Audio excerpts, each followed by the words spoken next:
Recently Bangladesh সরকার বাংলাদেশে যে ময়মনসিংহ রয়েছে সেই ময়মনসিংহের সত্যজিৎ রায়ের যে পৈতৃক বাড়িটা রয়েছে সেটা ভেঙে ফেলতে চাইছেন।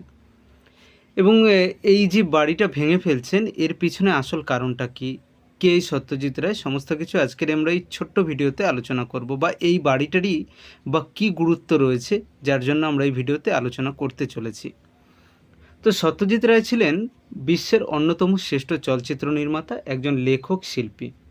তার যে অপু ট্রিলজি যেটা রয়েছে, যার মধ্যে তো আমরা বলতে পারি যে পথের পাঁচালী, অপরাজিত, অপুর সংসার রয়েছে। এছাড়া তো Charulata, the world of Apu, ঘরে বাইরে, আগন্তুক, এইগুলো হলো তার কি ইম্পর্টেন্ট কিছু সিনেমা রয়েছে।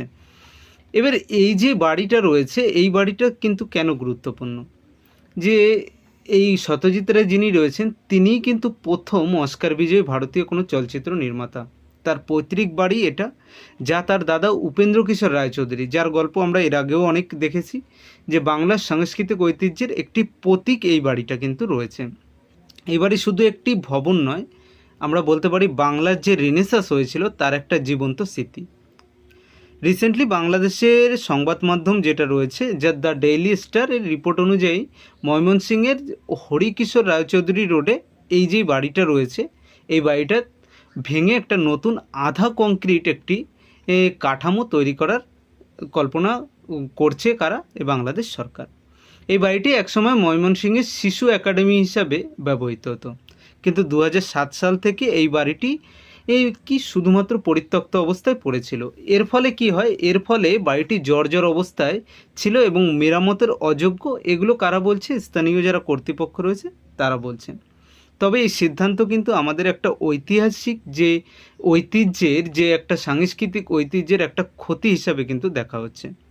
রিসেন্টলি ভারত সরকারও কিন্তু এর বিরুদ্ধে প্রতিবাদ জানিয়েছেন এবং পশ্চিমবঙ্গের মুখ্যমন্ত্রী মমতা বন্দ্যোপাধ্যায় এটিকে অত্যন্ত দুঃখজনক বলে উল্লেখ করেছেন। তিনি বাংলাদেশের সরকারের কাছে একটি সংরক্ষণের আবেদন জানিয়েছেন। আমরা সাধারণ মানুষও কিন্তু প্রত্যেকেই জানি যে এই বাড়িটা সাংস্কৃতিক ঐতিহ্য বা ঐতিহাসিক ঐতিহ্য কতটা। তাই এই বাড়িটা এইভাবে ভেঙে ফেললে কিন্তু আমাদের যে সাংস্কৃতিক ঐতিহ্য সেটা অনেকভাবেই কিন্তু নষ্ট হবে। এই বাড়ি শুধু রায় পরিবারের নয়, আমাদের বাংলার সাংস্কৃতিক ইতিহাসের একটি অংশ। উপেন্দ্র কিশোর রায়চৌধুরীর যে সন্দেশ পত্রিকা রয়েছে তারও জন্মস্থান কিন্তু এই বাড়িটি, এবং বাংলা সাহিত্য শিল্পের একটি কেন্দ্র। এটিকে একটি মিউজিয়াম করে সংরক্ষণ করলে আমাদের ঐতিহ্য রক্ষা পাবে এবং ভবিষ্যৎ প্রজন্ম একটা প্রেরণা পাবে। আপনার কি মনে হয় যে এই বাড়িটা আমাদের কি সংরক্ষণ করা উচিত? আপনার কি